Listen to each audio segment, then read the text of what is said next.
All of the Marvel Rivals tier list videos out there are very different, which makes it hard to know who the best heroes really are. So I decided to painstakingly go through all 500 of the top players in the world on the leaderboard, write down their main hero, and tally up everything together to get true evidence-based stats on who the best characters in Marvel Rivals are, and the results were really quite surprising. So before I show the top 10 heroes in the game, here are some fun stats. Every single character appeared at least once in the top 500, besides Squirrel Girl, no idea why. And in total, 44% of all top players were Duelist, suggesting it's a lot easier to play DPS to make your way up the ranks, and tank was the hardest. So who are the top 10 heroes then? Before I get started, the way I got this data was I took a look at every single player in the top 500 leaderboard and saw who they mained specifically in ranked. In most cases, all of these players would main a specific hero and play them far more than any other hero, so it made it very easy to write down one hero for every single player individually. And then we tallied it all up and we got this list. So at number 10 we have Groot, and it makes sense. As a tank, he's able to consistently heal himself with his walls, block sightlines, and slow down pushes massively. Groot can control the battlefield in so many ways that it's hard to say that he's just a tank. He's like a mastermind who can control the flow of gameplay without even using his attacks. Oh, and his attacks are really strong too. I often see Groot rivaling their Duelist for number of kills, which is kind of crazy. At number 9 we have Namor. This pick actually really surprised me because he always appears really low in almost every tier list I've seen. But the stats don't lie. More people got to top 500 with Namor than Spider-Man, Iron Fist, Winter Soldier, and many others. I think it might be because people aren't too focused on the little octopus trap things yet, which deal insane amounts of damage passively. It really does surprise me though, and I'd love to know what your thoughts are on him being a top pick. Top 10 isn't really too much to celebrate, and we'll see later, most of the top DPS picks far outweigh Namor in numbers on the top 500 list. But considering there are so many duelists in the game, and there's only 3 duelists higher than him on the list, it really surprised me. At number 8 we have Magneto, our second tank in the top 10 list. Magneto is a decent tank because he can give shields to himself and his allies a choice, and can deal a decent amount of long-range damage, which I think is something most other tanks lack. With that being said, there's still one more tank ranked higher than Magneto, and the difference between him and the number 1 tank is absolutely massive. More on that later, but first, number 7, which is Hawkeye. It's no surprise he's played so much at high-level play. Whilst you do need some practice to hit shots with Hawkeye, he's the only hero in the game that can one-shot. And when there's a bunch of heroes all stacked up in a bunch, it's very surprising how many cheeky kills you can get from volleying powered-up shots into a crowd of enemies. I think it's clear at all levels of play, Hawkeye is one of the best duelists in the game, and that's something that most tier lists did get right. At number 6, we have Loki. Another surprising choice, because he's always ranked quite lowly in most tier lists online. Loki does give a surprising amount of healing potential, and I think the clones can really add to the confusion in games and just make it harder for duelists to target the right thing. But overall, I have to say, I was really wrong about Loki, and I guess we all need to give him a second chance. We're now halfway through the list, and this is where the real meta begins. All heroes from top 5 onwards are picked astronomically more than any other heroes in the game. At number 5, we have Psylocke. She is the best assassin hero in Marvel Rivals right now.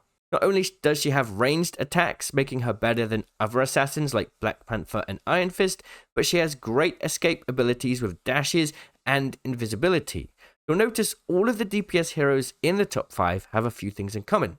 Good escape, good primary attacks, and a strong damage dealing ultimate, and Psylocke has all of those things. I also want to add that I feel like Psylocke has one of the highest skill ceilings in the game when it comes to learning combos, dashes, and animation cancels. With some good practice, the amount of damage you can get out with Psylocke's main attack, her secondary attack, and her melee alongside her dashes is ridiculous. I'm talking like 500 damage in a split second. The combos you can do with Psylocke are crazy good, and I think that's why she's kind of so great. She really is a high skill, high reward hero, which works perfectly for the best players in the world. At number 4, we have Luna Snow. She's extremely popular in high-level play right now, and it really does make sense. Her main attack does massive healing to allies and damage to enemies. The attack can also penetrate through full health heroes, healing others or attacking others on the other side, and her ultimate is like a free push when you need to get the objective moving. Oh, and her free spell is super effective at catching out enemies for your Duelist to pick up. I have to add that Luna Snow is really amazing at doing damage and taking out kills on her own when she needs to, and you don't really ever want to try and go up 1v1 against a Luna Snow if you're playing any other support in the game, honestly. She's really strong at dealing a lot of damage. At number 3, we have another support, Mantis. Both Mantis and Luna are neck and neck in terms of pick rate, but she just comes out ahead of Luna Snow. One of the reasons is, despite her being a support, she actually has really good damage, she can heal herself, and that makes her really hard to take down by pretty much anyone else in the game. She can heal up the whole team fairly effectively as well, and at the same time be an absolute menace and do the Duelist job better than most real Duelist heroes in the game right now. Once again, I'm seeing so many Mantis players racking up tons of kills, but also ridiculous numbers of healing throughout the game. I also think it helps that she kind of looks really small. She's got like a really small hitbox, and her movement speed is really fast too. It just makes it so hard to take down a Mantis. At number 2, we have the best tank in the game, Doctor Strange. The craziest thing is Doctor Strange is picked twice as much as all of the other tanks in the game combined. Yeah, he is completely carrying the tank role all by himself. His shield has huge health, it's massive, protecting the entire team, and it's always healing back very quickly. So even if it gets destroyed, you just have to wait a little minute and it will charge back up and be ready to use again.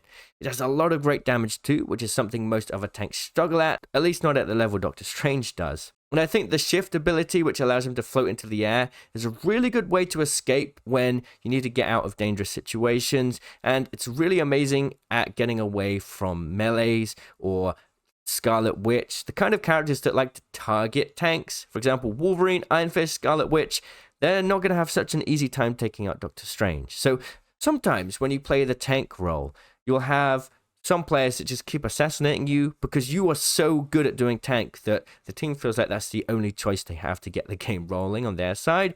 But Doctor Strange can kind of just get himself out of that situation. Oh, and the teleport is also really good. It's a really good utility-based item. It's not just about tank. It's a very unique item that allows you to quickly push when things are not going your way, and it completely can save you games, because that walk-up time after you die can take a long time to get back to the objective. So the teleport can really get your team back into the fight. And then finally, we have number 1. This character is so strong that 20% of all players that made it to top 500 mained her. This character is Hela. Now, if you removed Psylocke from the picture, she's played more than all of the other DPS heroes combined, which is absolutely ridiculous when you realize there's like 18 duelists in the game. So she's played more than 16 of the duelists altogether. That's crazy. Now, this is talking about top 500 ranked. It's not talking about lower skill ranked, and it's not talking about unranked, so do keep that in mind. However, that is ridiculous. That does show that the easiest character to rank up with has to be Hela. So what's going on? Why is she so good? Well, I think it really has to come down to a few reasons. The main one is her attack is hit scan and does a lot of damage, which means it's really, really easy to snipe kills with her. Yes, you can't one-shot like you can with Hawkeye, but I think it's better than Hawkeye's because you don't have to charge it up. You can just keep throwing it and volleying it across at enemies, making it do more consistent high damage. She also has an amazing escape ability. Remember I said earlier how all of the best DPSs have a good escape, and I think that's really important because you'll always get targeted as a duelist. You'll always have other duelists trying to target you and take you down, and that escape ability allows you to get away, and it's a really, really good one that can go in all 360 degrees. So yeah, it makes sense. And then you've got her ultimate, which is really amazing at pinpointing and targeting enemies to get multiple kills. It's also like kind of goes around walls. Like if you fire it near an enemy and you get an outline of where all the enemies are, so you know where they are, it can do splash damage and hit people behind walls. And even if players think that they're safe, you can still get some cheeky kills with it, which is just ridiculous. It really is absolutely disgusting how strong all of her abilities are. But yeah, I think the main reason really does come down to her primary weapon just being that amazing. The fact that this hit scan changes everything in this game. So there we have it. That's the top 10 heroes and Marvel rivals based on the pick rates out of the top 500 players in the game.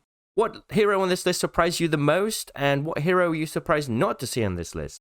Alright, one more thing. I think that it would be good to show you the full stats in case you are curious. Out of all of the top 500 players, only 373 of them had their profile public. So we can only go off the data from that.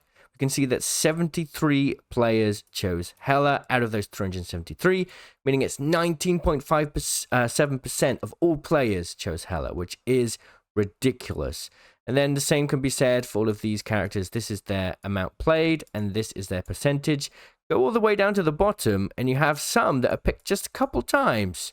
All of these, like, bottom tier DPS heroes are picked quite a lot lower than the rest. Now, it must be said that even at top 10, with Groot having 10 character picks, it's not that different, say, between Groot and, like, half of the other heroes. You know, Magic, Hulk, Black Panther. A fair amount of people have played these characters and managed to main their way to top 500. So it doesn't really, like, most of all of these characters all the way down here aren't much of a big deal. It really is only these top 5 where you see massive jumps in pick rate. A massive amount of Psylocke players, tons of Lunar Snow, tons of Mantis, tons of Doctor Strange, and really tons of Hela characters right now. So that's a real good overlook of who's being played and where.